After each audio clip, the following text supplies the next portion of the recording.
नमो नमः. आज आपण 8वीच्या संपूर्ण संस्कृतम या पुस्तकातील विभक्तिमालेमधल्या सगळ्या श्लोकांचा अर्थ बघूया. बघा, पहिला श्लोक आहे, धर्मो जयति ना धर्मः, सत्यम जयति ना नृतम, क्षमा जयति न क्रोधो, देवो जयति नासुरः. याचा अर्थ, धर्म विजयी होतो, अधर्म नाही. सत्य जिंकते, असत्य नाही. क्षमेचा विजय होतो, क्रोधाचा नाही. देव जिंकतो, राक्षस जिंकत नाही.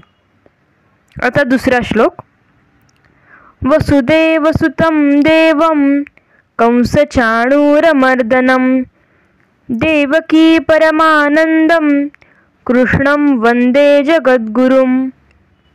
याचा अर्थ, वसुदेवाचा पुत्र, देवकीचा परमश्रेष्ठ आनंद असणाऱ्या कंस व चाणूर या राक्षसांना ठार मारणाऱ्या तसेच जगाचा गुरु असणाऱ्या कृष्णाला मी वंदन करते किंवा करतो. आता तिसरा श्लोक, काव्यशास्त्र विनोदेन कालो गच्छति धीमतां, व्यसनेन तु मूर्खाणां, निद्रया कलहेन वा. याचा अर्थ, काव्य आणि शास्त्र यांवरील चर्चेने मनोरंजन करीत बुद्धिमान लोकांचा वेळ जातो, तर मूर्खांचा वेळ झोप काढण्यात, व्यसनात व भांडण करण्यात वाया जातो.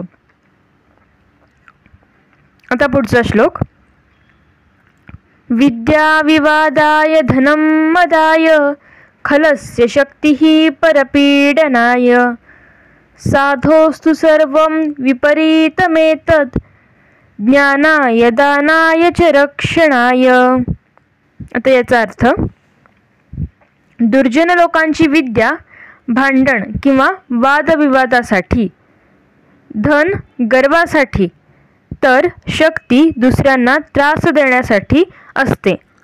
पण सज्जनांच्या बाबतीत मात्र हे सर्व उलटे असते. त्यांची विद्या ज्ञानासाठी, धन दान करण्यासाठी, तर शक्ती रक्षण करण्यासाठी असते. आता पुढचा श्लोक, तैलाद्रक्षेत जलाद्रक्षेत, रक्षेत शिथिल बंधनात, मूर्खहस्तेन दातव्यम, एवं वदति पुस्तकम. याचा अर्थ, तेलापासून माझे रक्षण करावे, पाण्यापासून माझे रक्षण करावे, बांधणी सैल होण्यापासून माझे रक्षण करावे, मूर्खांच्या हाती मला देऊ नये असे पुस्तक म्हणते. आता पुढचा श्लोक, नरस्याभरणं रूपं, रूपस्याभरणं गुणः, गुणस्याभरणं ज्ञानं, ज्ञानस्याभरणं क्षमा. याचा अर्थ, सौंदर्य हा माणसाचा अलंकार आहे, गुण हा सौंदर्याचा अलंकार आहे, गुणाचा अलंकार ज्ञान आहे व ज्ञानाचा अलंकार क्षमा आहे. किंवा आपण असं म्हणू शकतो, गुणाला ज्ञानाने शोभा येते, तर ज्ञानाला क्षमा शोभून दिसते. आता पुढचा श्लोक, व्यसने मित्र परीक्षा, शूर परीक्षा रणांगणे भवती, विनये भृत्य परीक्षा, दान परीक्षा च दुर्भिक्षे. याचा अर्थ, संकटकाळी मित्राची परीक्षा होते, रणांगणात शूर माणसाची परीक्षा होते, नम्रतेच्या बाबतीत सेवकाची किंवा नोकराची परीक्षा होते आणि दुष्काळात दानाची पारख होते. आता पुढचा श्लोक, आदिदेव नमस्तुभ्यं, प्रसीद मम भास्कर, दिवाकर नमस्तुभ्यं, प्रभाकर नमोस्तुते. तर याचा अर्थ, हे आदिदेवा, तुला माझा नमस्कार असो. हे भास्करा, प्रसन्न हो. हे भास्करा, दिवाकरा, तुला माझा नमस्कार असो. आणि आता शेवटचा श्लोक. रामो राजमणी सदा विजयते, रामं रमेशं भजे. रामेणाभिहता निशाचरचमू, रामाय तस्मै नमः.